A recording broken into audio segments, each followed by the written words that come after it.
Welcome to That Seasonaire podcast. I'm your host Gina. Stick with me as I chat to Seasonaires, expats and adventurers across the world sharing their inspiring stories and interesting insights into living and working abroad.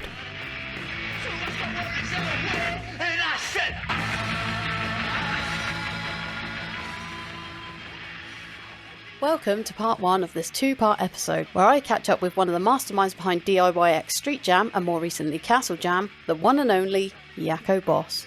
And so I clocked out at 111, and of course there was some lovely Abbey debris at the bottom to welcome me in. Survived it, got to the bottom, and to my surprise, because I was bummed, I was like, fuck, I did nothing, I just straight lined, you know? Like, to my surprise, judges were on their feet, people were clapping, and I'm like, for what?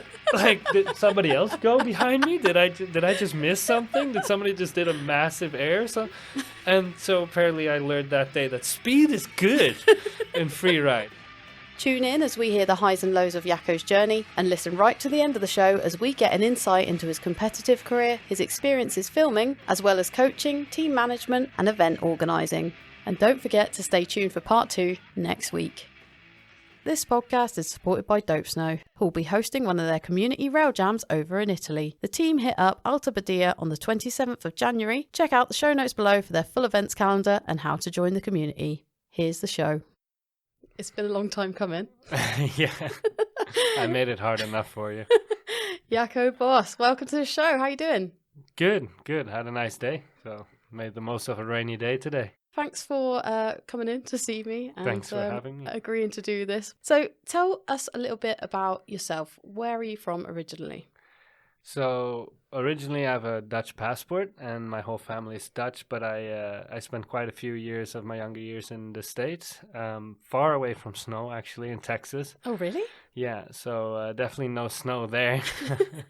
And snowboarding started for me when we moved back to Netherlands a few years, and then there was a local dome being built quite close to my parents' house where I grew up for the remainder of my youth. And as soon as that opened up, it basically clicked. I always loved all sports, but I was very injury prone. I was always very clumsy, but also have some genetic stuff that doesn't really play in favor. And yeah, I had cousins who were decent at snowboarding slopes. They were always like hyping each other up to do 180s and 360s, and I was probably an age gap of 7 to 8 years, so enough to look up and that they're physically far ahead that I could no way keep up. And then when we did like big family winter sport vacations, it was just like, fuck, I want to catch up with these guys. And then the dome got built, and then basically as soon as I went, that was it. The first time I went to the dome, I was like, oh, I have a place where I can get better than my cousins. Let's go. Like, I'm gonna next family vacation, I'm gonna be better than them. I've got multiple 360s. It was all just about being competitive with your cousins. Yeah, basically. I'm a very, very competitive person. I always have been. Mm-hmm. But I tend to have it very internalized. So let's say I'm not a sore loser, I'm not a sore winner. I like to be in the group. I love the atmosphere. That's why I love rail jams, is because we all want to see each other win, basically. It's not about me winning or the other guy winning. We just want to see the best riding out of everybody. But I would then be extremely competitive and critical of myself, of what I could do as a performance. Right. And also in a way of just entertaining people. Mm-hmm. I think snowboarding is a great way to make a nice show and make nice entertainment and have people enjoy their time up there. For sure. So tell us a little bit about how your snowboarding led you on to living and working abroad, because I assume that's what happened.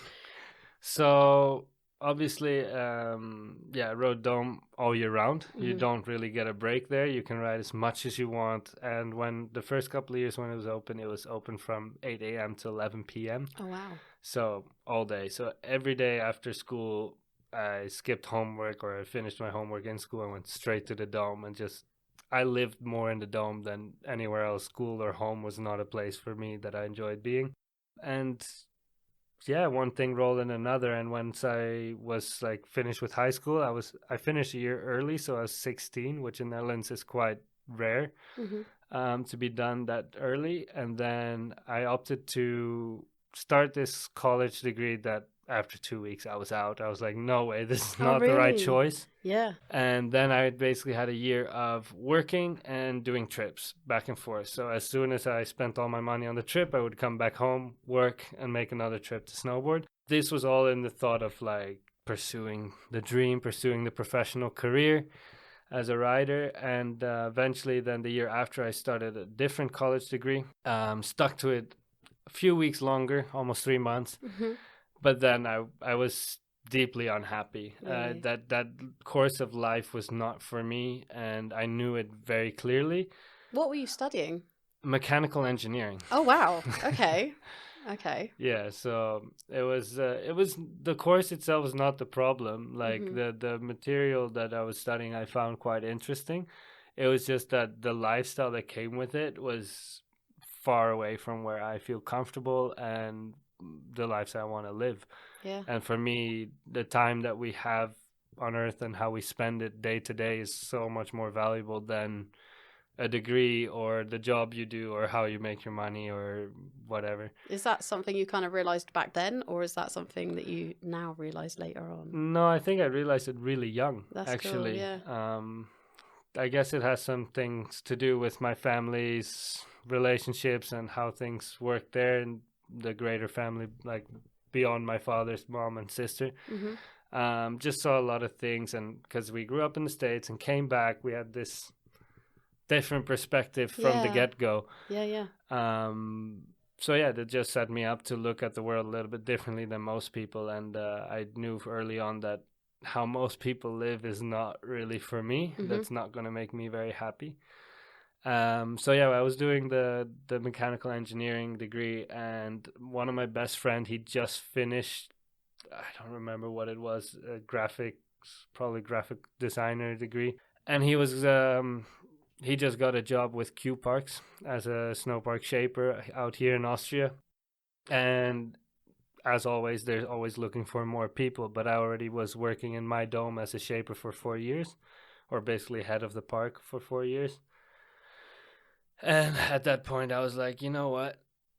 This is my chance. Like, I can escape this world and this lifestyle that I really don't like, that's really dragging me down. And in 3 months, I've already been put into a hole that I deeply want to get out of. Yeah, fair. So 7 days later, I had already moved to Austria with a job for Q Parks, working my own project for them. And it was a tiny project near Westendorf. It's in the same resort, but there's different parks. It was absolutely nothing, but at least got me away from Netherlands. It got me away from the flatlands and into the real mountains. And that basically started off as a first season. And for me, then it was already clear I was probably not going to ever go back to that other lifestyle. Like, this was also my chance to just be here, be around, and see where snowboarding could take me.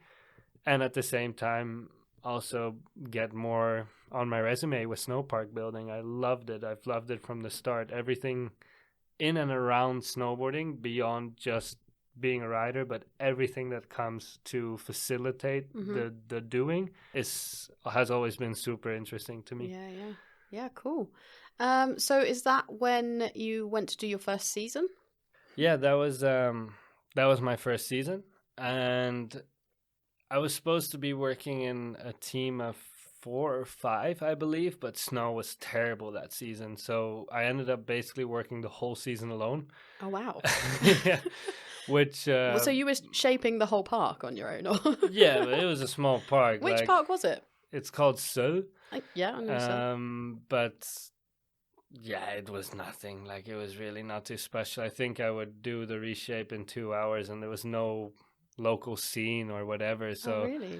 Even there was 2 other parks in the same resort. So Westendorf was another one, but I'm not sure if it ever actually opened back then because of the snow situation. And there was one other park that was run by another friend called Sammy, that I would just, as soon as I would open up my park, I'll just boost over to the other side of the resort and go hang out with him because his park was way better. Or at least more fun to ride, and we would just go lap the resort, and that's when I actually learned to use my snowboard rather than just drop in for a rail, do a trick, land and break like we do in the domes. Yeah. Oh yeah, I didn't even think of that. Yeah, it's a notorious dome rider trait is we have incredible tricks on the rail, but try to make us carve or ride powder, and you'll see the true nature of us. Dealing with moguls, for example, that's something we don't deal with in the dome. Like, God, that's mad. And all these little things. Like, sure, I went on family holidays and stuff like this, but that would be 1 week a year, like any other recreational rider, and I would have some trips, but that was more like summer glacier or for street riding or for rail jams. So just riding a mountain was really new to me. That's so cool. Having edges, that was completely new to me, because we would just take an angle grinder straight to a board out of plastic. Oh wow. But yeah, so that was your first experience of living away from your home country, shall we say. Yeah. What did you do after that?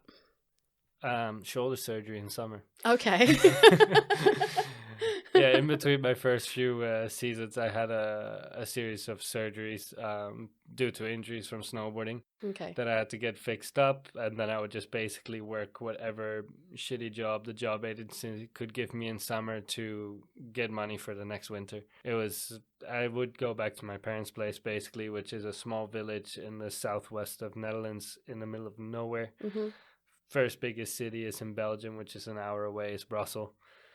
So yeah, it's basically a little farmer town in the middle of nowhere. Somehow we got a dome, but don't ask me why. It never really ran good either, so I wonder why. But yeah, that was my summers, just making money to get back out there. And at that time, I was still hoping to fall into the pro rider career, and just giving it my all, saving up for that, saving up to take every opportunity with two hands that came along my path.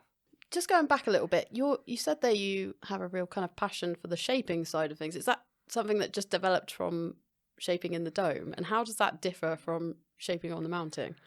So, well, first things first, I'll answer the passion question first. Okay. So when our dome got built, there was this actually really good crew and funded by Nike 6.0. Way back in the day. This was when Nike was pretty cool. And they funded our snow park, and they built a really cool and unique park, and more advanced for that time than any of the other domes had. And we were the newest dome, the best snow, best park.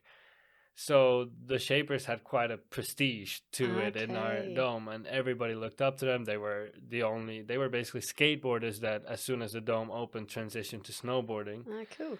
And they were really good already. They were older guys. They were, let's say, early 20s, whereas I was 11, so... No way.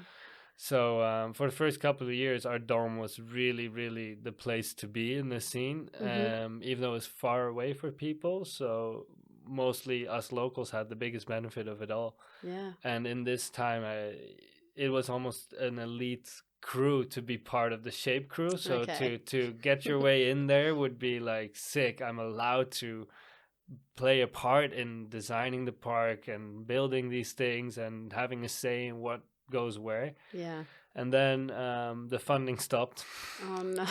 So the openings became much more available, and there I was about 14 years old and just dying to get involved. Already had been helping out as much as they would allow me, basically. So I already had a feeling for it. My riding was coming along. I was starting to compete, starting to have my first sponsor. And yeah, that just developed, and then doing it in the dome it triggered. I always was told or saw myself as a non-creative person, as a very black and white, very mathematical, analytical. Really?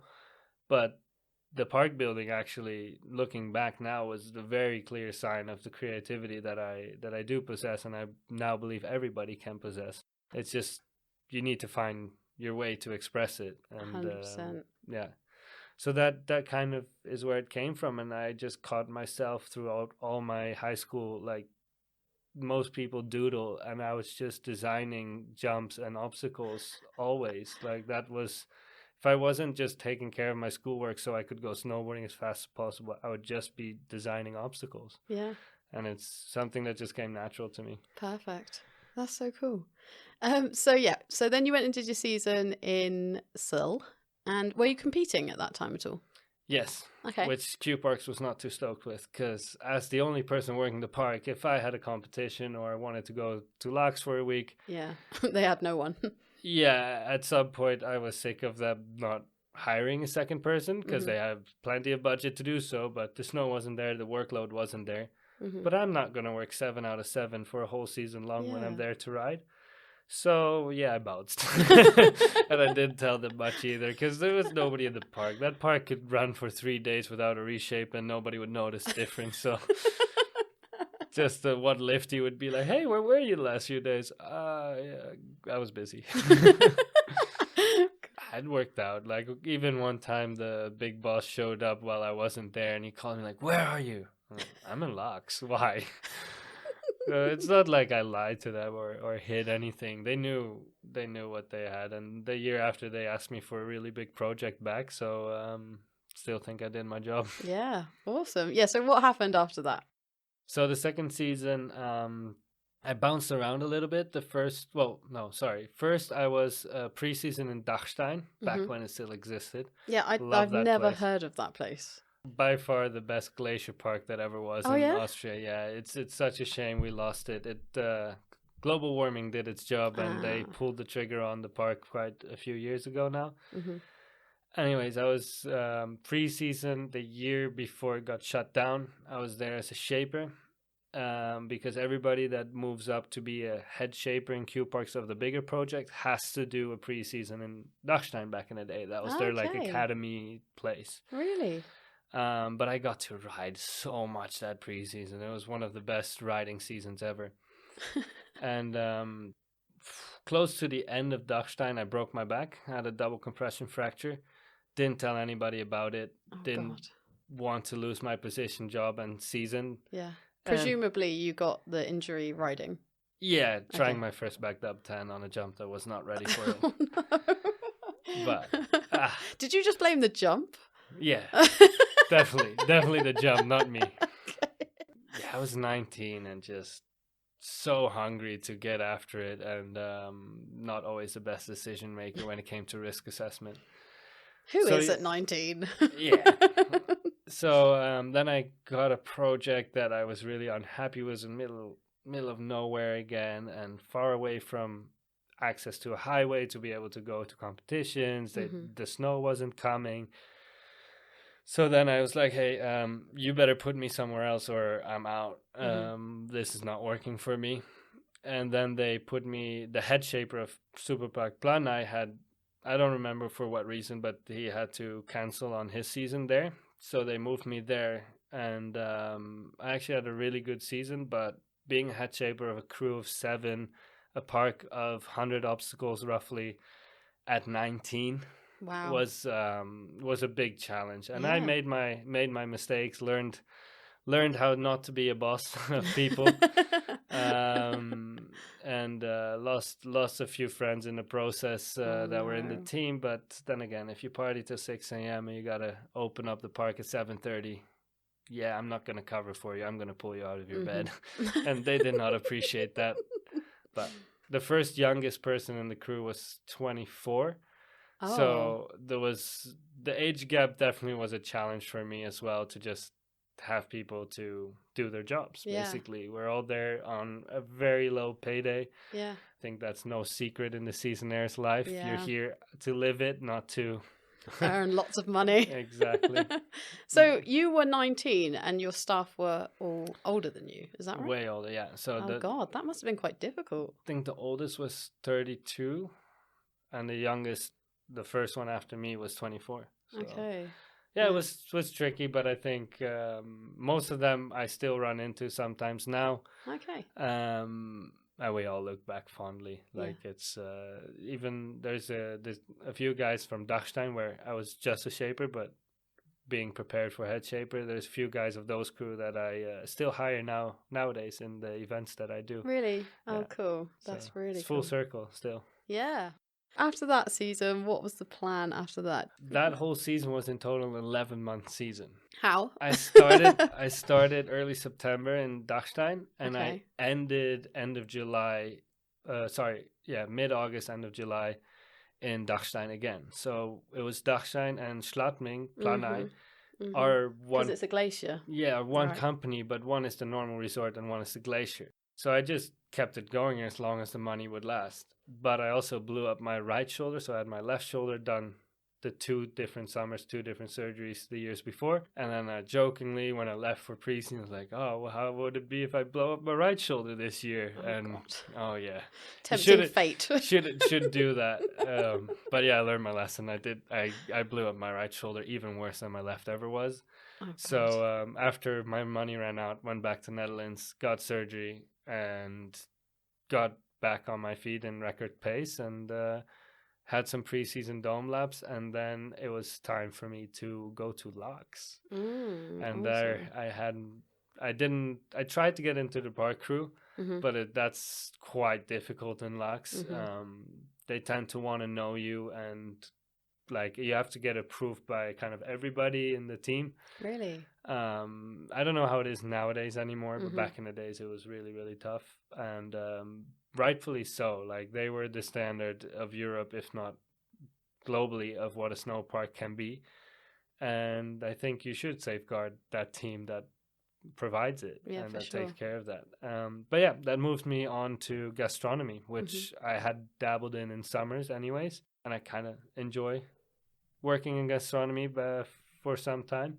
And it allowed me to ride all day, every day without any restraint, and then just cruise down at 4 and take a shower and go to work. That season in Laax was definitely most hours spent on my board, most fun riding, lived with my friends in an amazing apartment. That was a dream. That was, oh wow, that was something special. I was 20 that year. So yeah, that's pretty lucky to be on your 3rd season in Laax, living with your friends and riding all the time. And the pay was great because it was Switzerland. I was earning more. My tips were more than I needed to live from. Whoa. So my whole paycheck was just, I didn't even know what to do with it. I tried to spend it in the bar, and that sometimes didn't even work. Yeah. Almost bought a really nice sports car at the end of the season as well. Yeah? Oh, God. 20 years old in Laax with a sports car. Yeah. Wow. That's ongoing. Yeah. And then... did you miss the shaping at that point? Or? Oh, definitely. I always missed the shaping when I didn't have it. But that's when I got more into street. So you're still shoveling. You're still designing your own shit. But it's... The facilitating for other people is what gives you the enjoyment in shaping, at least from me. Like knowing that you create something that a lot of people can enjoy to their best ability. Yeah. And then progress and share this passion we all share to enjoy the snow and enjoy the mountain. That is what, for me, snowboard construction is mostly about. But yeah, so it would still be street riding and other things. And I was just focused on riding that year. I was really focused on improving what I wanted to do, getting to grips of what my plan was for the next years. And the year after, I went for filming a street part. So that sports car I mentioned that idea got cancelled, and I dumped all that money into 3 weeks of Canada and 6 weeks of Finland. Wow. Came back broke, and then I basically just had 500 euros to my name, drove to Innsbruck, and just saw what we could do, and somehow managed to stay for most of the season. Wow. You said that all your money went into this trip. Tell us a little bit about that trip. So it was quite an international crew. The whole concept was to have a crew from all around the world. At that time, I was not receiving any money from any sponsors, so it was my choice to fully go for it. It was basically my all or nothing year when it came to like the pro career and chasing the dream, from my point of view at least. Like I was 21 turning 22, was now 4 years after quitting college. It was like I had some pressure from back home as well, like what the hell are you doing with your life, dude? Like are you gonna do anything, or you just partying? Because I was well into partying back then. So yeah, for me it was all or nothing, make or break, and the trips were really interesting. Not the best experiences of my life. Mm-hmm.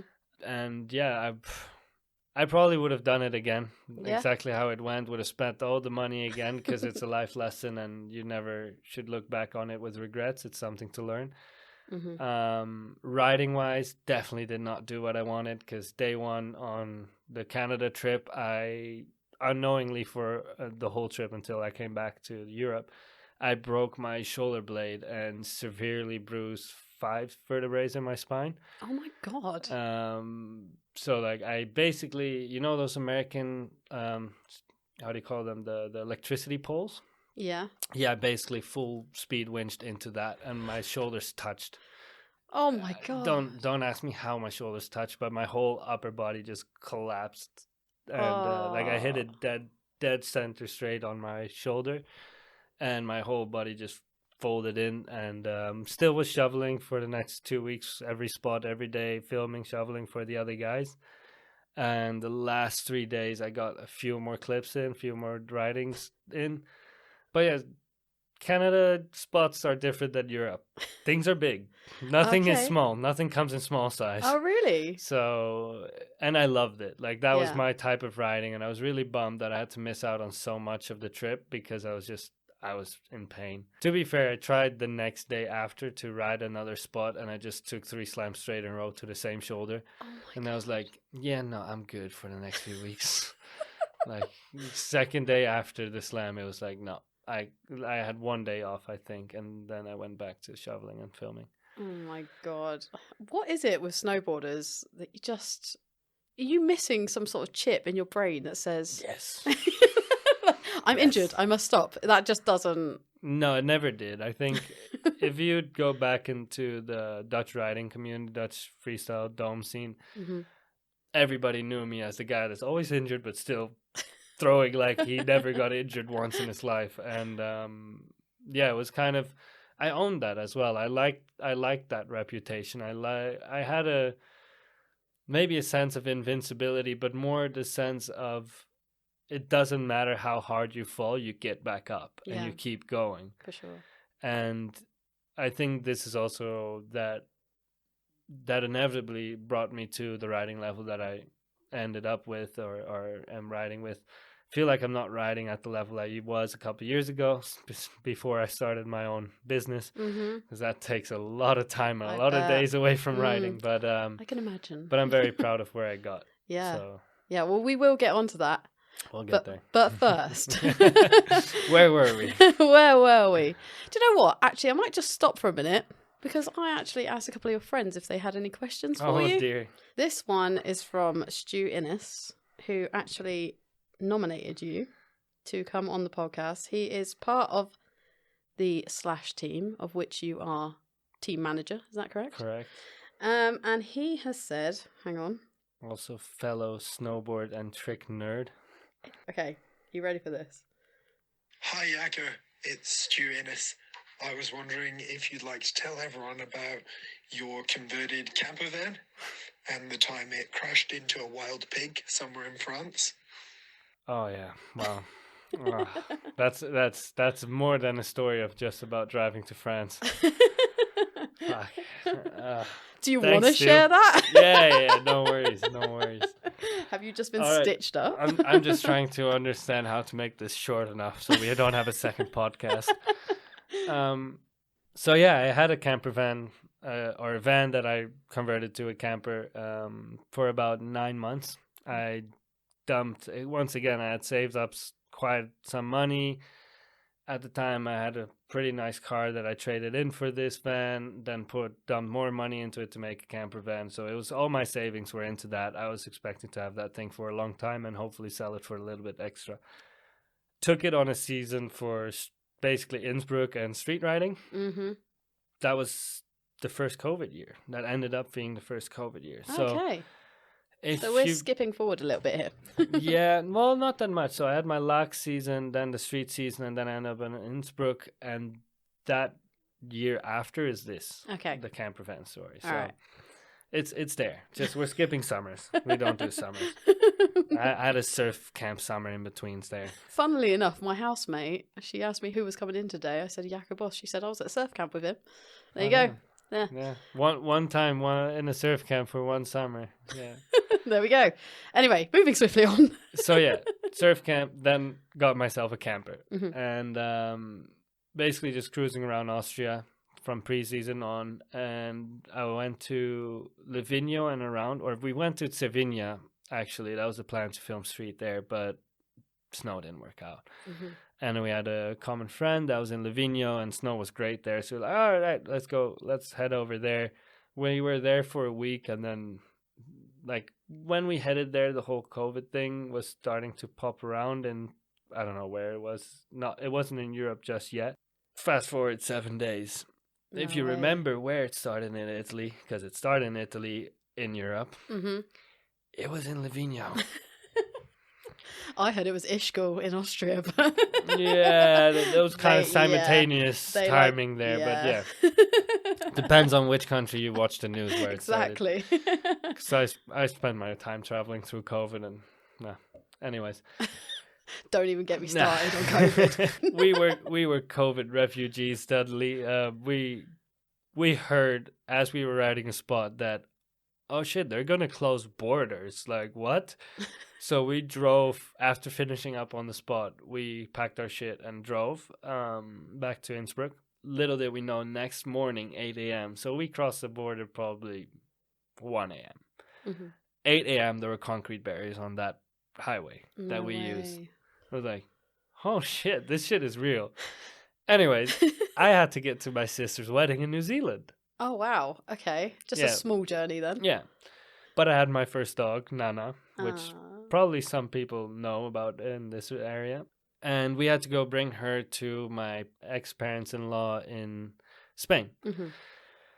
So we had a drive from Innsbruck to Spain set ahead of us. Like we slept one night in Innsbruck, and then we're set to drive in the van to there. On that journey, 11 p.m. at night in a pitch black French highway, cruising at 100, a wild pig decided to jump in between my headlights. No! And really lucky, like hood slapped open on the windshield, airbag went off in my face. Oh my God.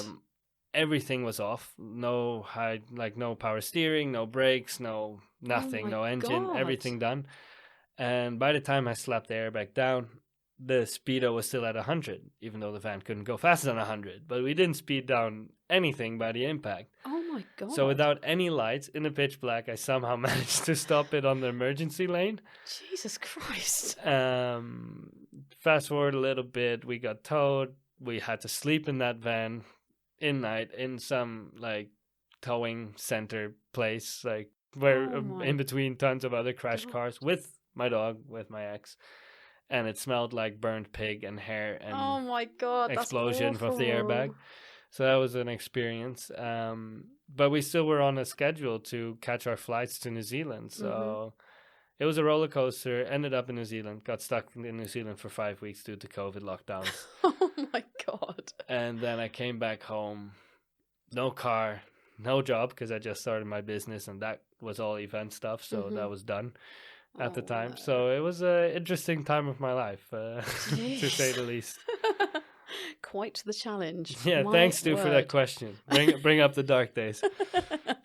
We'll have to get him back at some point. You live and you learn.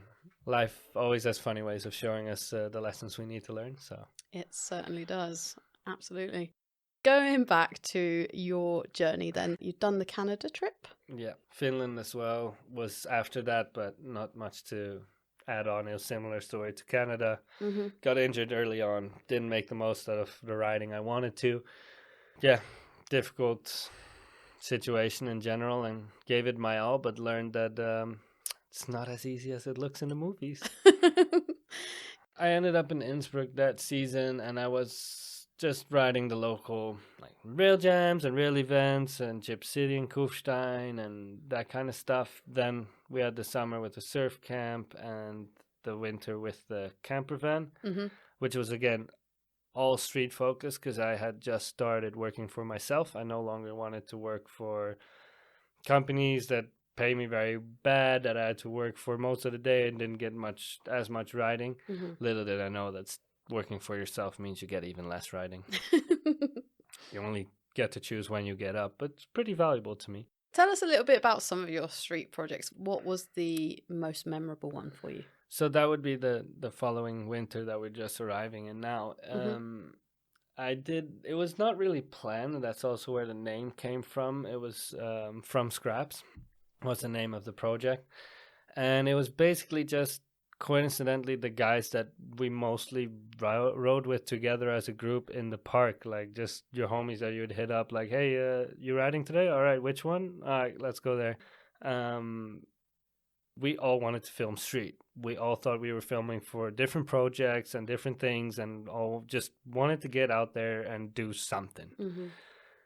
And I was mostly the person that had a camera. I always have been the rider that had a camera, never intended to be a filmer. But hey, somebody needs film. If we need somebody to film, you need a camera. So I always made sure I had a camera along the way already, way before. At towards 2/3 of the season, we realized, well, we kind of have enough to put it together in a project. Does anybody else have a better idea what you're doing with this stuff? No? Okay, let's start working it as a project together. So it never was intended as a full movie or a project or whatever. It ended up to be, for me, a huge learning experience. Also, that following summer editing, I think I put nearly, what was it? I did a rough calculation back then. I think I put nearly 800 hours combined into online courses of editing, getting better at that stuff, and just doing and like re-editing the movie like 10 times, like from scratch. And if I look back at it now, it's still pretty cringe, but hey. Just don't look back at them. That's always that's always with video production. If you look back at your work you made 10 minutes ago, you're like, ah, damn, I did that. Like, ugh. Same with audio. But creatives. Yeah, exactly. But still, it's the project I would say I'm the most proud of, because from writing to filming to the whole post-production, it was mostly just a lot of involvement from my side, and a lot of effort, and a lot of learning, and a lot of ups and downs, and just life, within that project. And maybe we did not were able to showcase as much emotion as I wished we could have from what we went through in that time. We were really focused on showing snowboarding, and not so much that beautiful emotion that goes with those trips, that goes with the riding, that goes with the hard work of riding street in Austria, because I can tell you it's not a pleasure like Scandinavia. Really? Oh, Scandinavia is fun to ride street. Oh, yeah? It is not in Austria. Why? The spots are always more complicated and basically of lesser quality. Much more kick out. Yeah. Like much more problems with locals and cops and that stuff. And then the endless driving, because Innsbruck does not get the snow we had 15 years ago when street snowboarding was like huge in and around Innsbruck. So we were basically driving most of the time to the Ischgl Valley, and we spent, I would say, probably 50% of the movie was filmed in that one valley. Because that year was also a very low snow year, and that was the only place there was snow with some kind of spots. And that's kind of what makes it really, really tough. And I would die to have the opportunity to just go to Scandinavia for a month without a care in the world and a responsibility to just ride street. I wouldn't even want to get filmed. I'm just happy to ride it. Cool. But in Austria, hell no. I'll come hold the camera. I'll be your filmer, but I ain't gonna ride street no more in Austria. I'm done with that. Yeah. It's way too much hard work. Fair enough.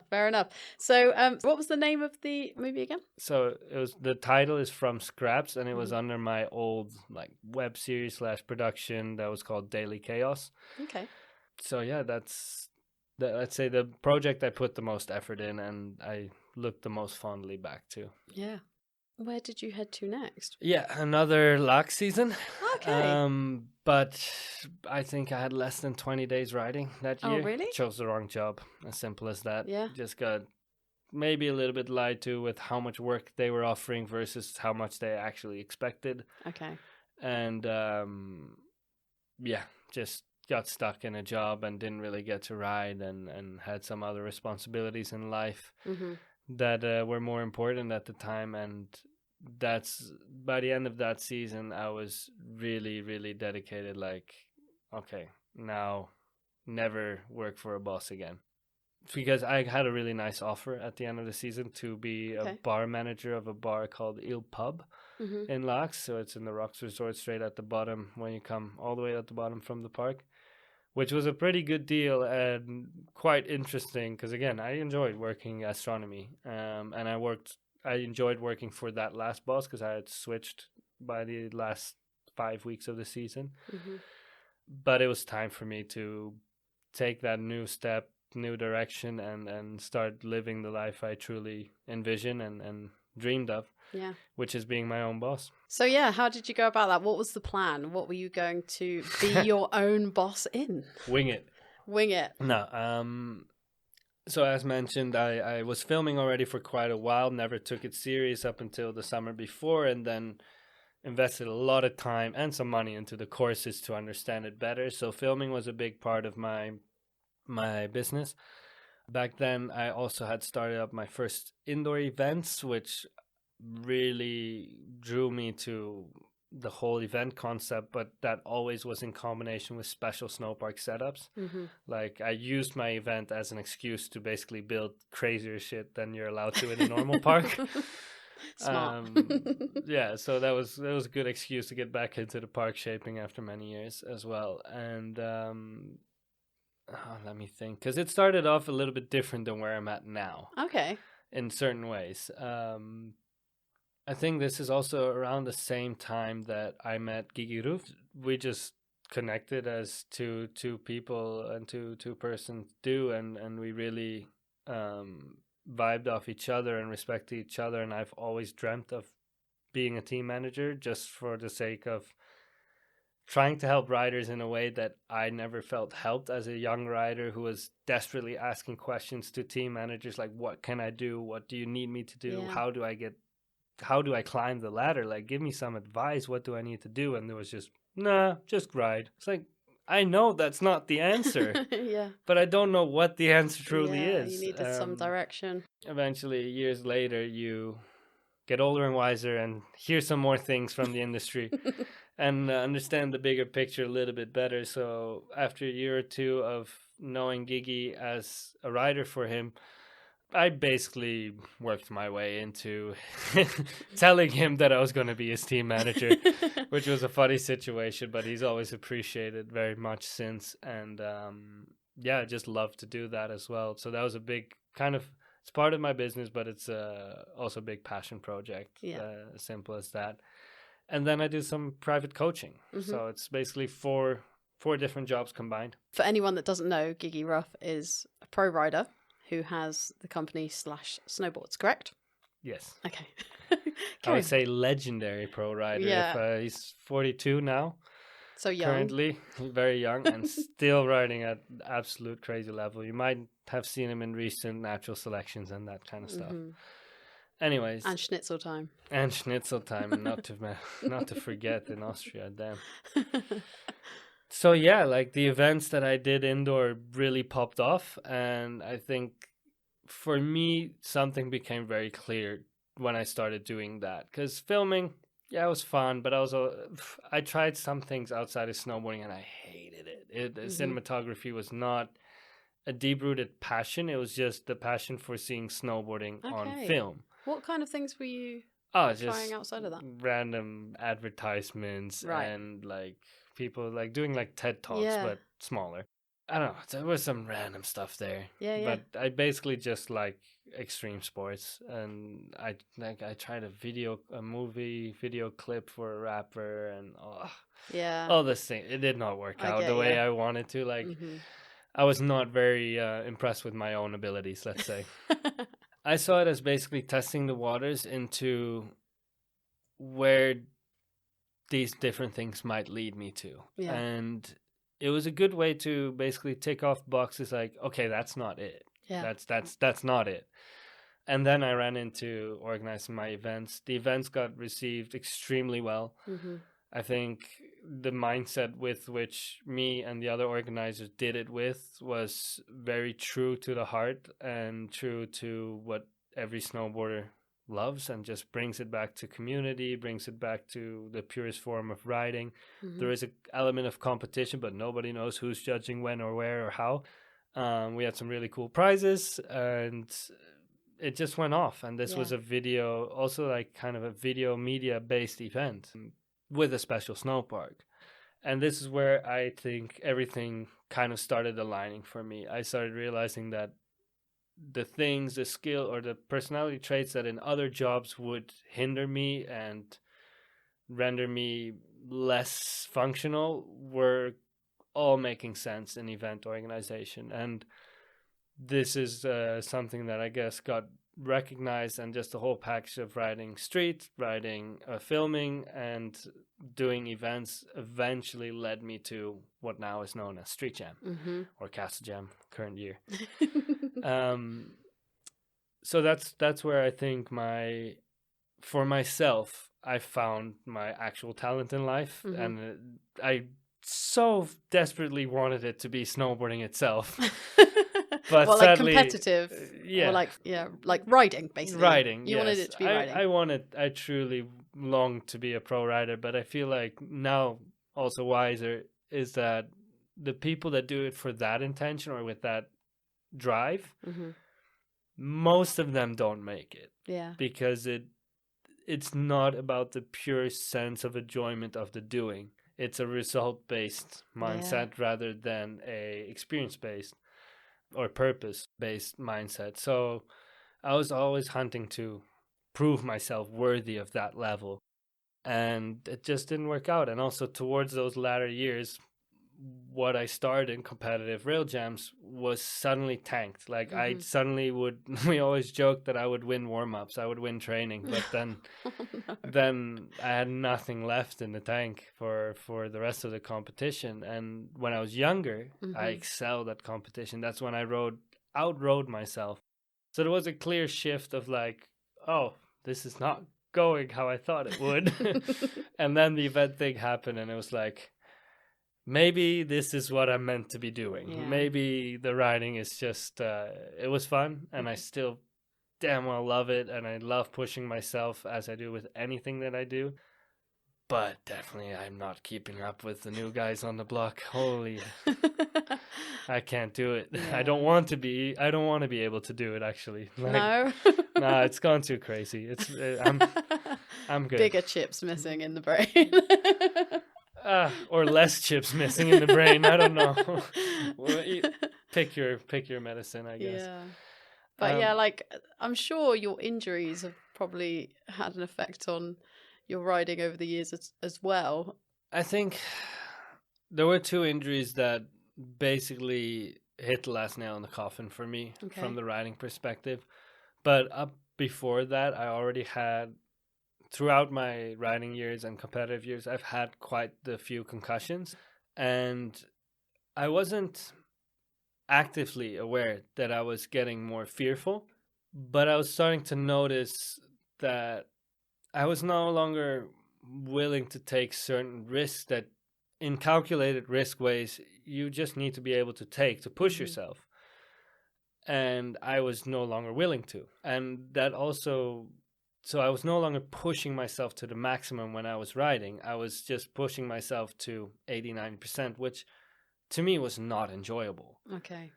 And then I would just go dial it back to 10% or 0, basically. And then I'd just be sitting up on a mountain not knowing why I'm there. Yeah. And so that bummed me out for a while on the riding side itself. But I had other stuff in life to focus on at the time. Like I said, I was starting my own business, starting to be self-employed and trying to pursue that. I had my first dog that I needed to take care of, that I spent a lot of time in raising as well, and a lot of care. I had a girlfriend. The relationship takes time. We lived together for many years and that stuff. So other things to live for, as simple as that. There were other priorities taking over rather than being the absolute craziest snowboarder that I could be. And I was fine with that. It was a good time, and now even more so, I'm completely over it. I'm completely happy to take that step back, because I've had the question a lot at the recent events that I've either helped organize or am one of the main organizers at Street Jam, or help organizing at Rock Rail. It's like, oh, don't you feel like riding? I'm like, no, I'm good. Like, I'm truly happy. I happily enjoy watching you guys do your thing. Yeah, for sure. And if you would have asked me 5-6 years ago if I would be able to do that, I was like, no way. No way in hell I would choose to sit on the sidelines. Like, I couldn't imagine that for the rest of my life, that I would ever choose to sit on the sidelines happily. Yeah. But no, the time has come, and I couldn't be more happy for it. Yeah, cool. So yeah. Cool. So is there a particular event that you're most proud of, or what was your kind of highest achievement in competitive snowboarding? Well, it's a tough question, because I didn't really amount to that much, to be honest. I tried really hard, but like Proudest I said, moment then. I did great in qualies.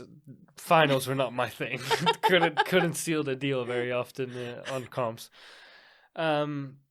Was there a particular competition that you were super proud to take part in? Yeah, there's one thing that comes up to mind that's just a little bit of, even though I grew up here and there and all over the place, still somewhere inside of me, as riding goes, I'm from the Dutch community. I'm from the Benelux community, the Dome riders. Still feel like I'm a Dome kid. I still notice some bad habits from Dome riding. And so I've competed in the national championships, big air slopestyle. We had kind of an unofficial rail jam as well. And we have a Dutch freeride championship, which most of the Dome kids don't know about, because the freeride scene is much bigger than the Dome scene, the freestyle scene, but they're completely disconnected. Couldn't be two more different worlds apart. And actually this year I want some redemption on that. But basically I have a gold in big air, which I probably shouldn't have, to be fair, but I'll still claim it. Why shouldn't you have it? I don't know if we should get into that story, to be honest. I just got lucky. Let's say I just got lucky. A lot of people didn't have their day. Oh, really? We had a very good night the night before. Okay. I might have been part of why people did not have that good of a day after. But I had 2 hours of sleep myself. And yeah. So basically you were the bad influence, getting everyone not drunk. just me, but I see what but happened I definitely here. didn't. I didn't stop it, that's for sure. No, Dutch freestyle championships were always a great time. Back in the day, they were epic parties. Yeah, I've hung out with a few Dutch actually, so yeah, I know how that goes. Yeah, we like our drink. Yeah. But yeah, I managed to snatch up gold in big air one day. After the gold on big air and massive hangovers, I was like, you know what, I'm good. I don't need to go for slopestyle no more. We got something on jumps, and I'm a rail rider. It's good. You're done. I take this home and never try again. Yeah. Perfect. But yeah, I then went on to, obviously I come more from a street and a rail background, so taking gold in big air was really kind of like, okay, I do more snowboarding than I thought.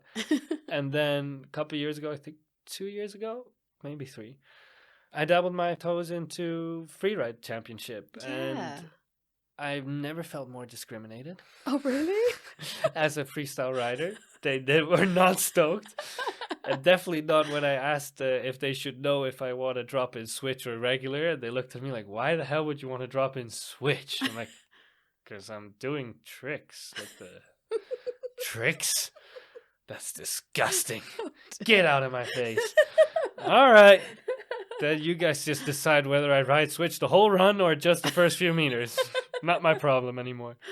Oh God. Anyways, the funny story is so you have one run in, like, you have a day of planning, then a day of competition where you do not get to ride the face in either of the 2 days. And then because I was a nobody, I get a very late start number.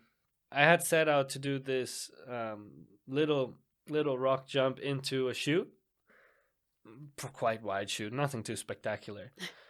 By the time I got there with all the tracks and whatever, I couldn't find it, but they told me in advance what you need to do to score high. It's just don't stop, don't take too much time to look around, and I'm like, okay, I mean, I blast slopes without looking, Exactly. so fine. I Reaction won't time's stop. pretty quick.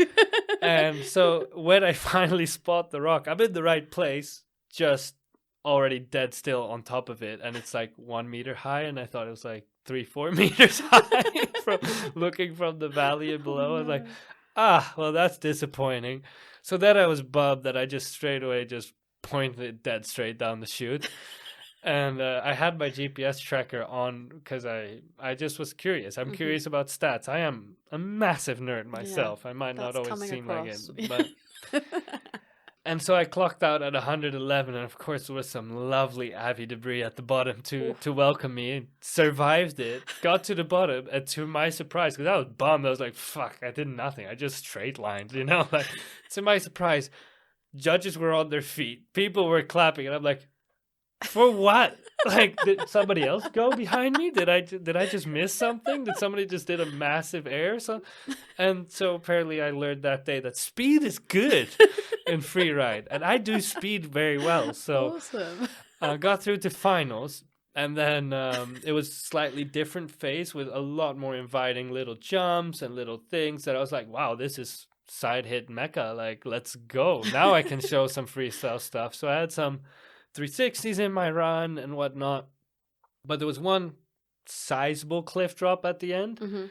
Well, it was like basically a long wall that you had to ride across the top of and decide where you want to go off of it. Luckily for me, because it's finals, there were only like, I don't know, 15 people in there, so there was no tracks there because nobody was stupid enough to risk that big drop before the finish. But you don't know me yet. And my dumbass just didn't want to drop it. No, I wanted to do a back 7 off it. So when I finally realized, oh yeah, the spot I wanted to drop was that last section. Now I'm past it. It's even bigger, and I have no speed. I'll still try. Oh, God. So I did a perfect 630, one flip tomahawk, landed back on my feet, and rode off. Did one more method to finish it off, and rode to the finish. And I was did not place high with the bail, but there was a guy who followed me up or followed a similar line than me, and he's ex-national team border crosser actually, but also always dabbled in some freestyle, had some decent 360s and some 5s unlocked. And we were basically the only guys that we just teamed up because everybody hated us because we were not real free riders. So we were like, all right, fuck these guys, you know. We'll show them. We're not gonna go just straight. There's no way. So we both like kind of committed to this run where we could do a few 360s and then this drop at the end. And other guys were choosing to go through some really sketchy, sharky areas on top of rocks, and like, why? It doesn't even look fun. All right, we're gonna go ride these little side hits over here. Don't worry about us. And he ended up winning. So What? No way. where I did my perfect 630 tomahawk, he did a straight air and snatched up the win. So it was like, oh, okay.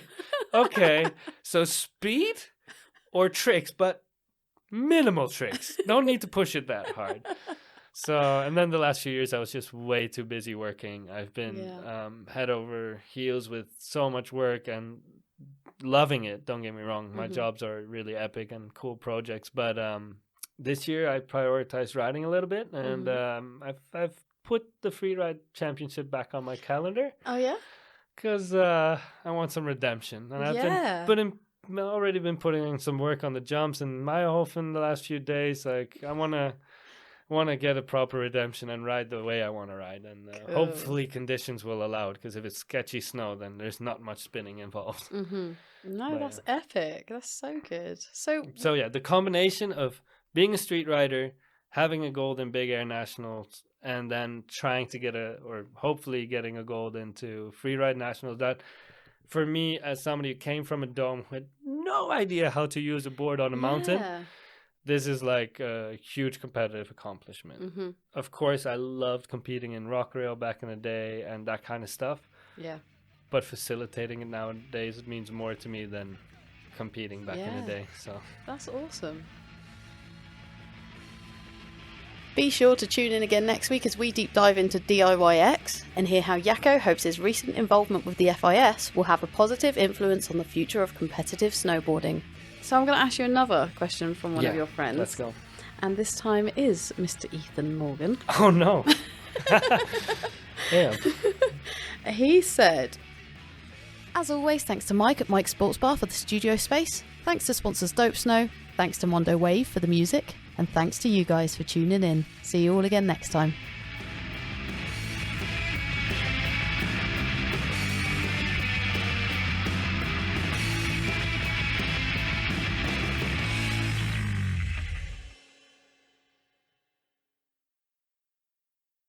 Yeah, I tend to have long answers to short questions. Well, good job we're doing a podcast, isn't it?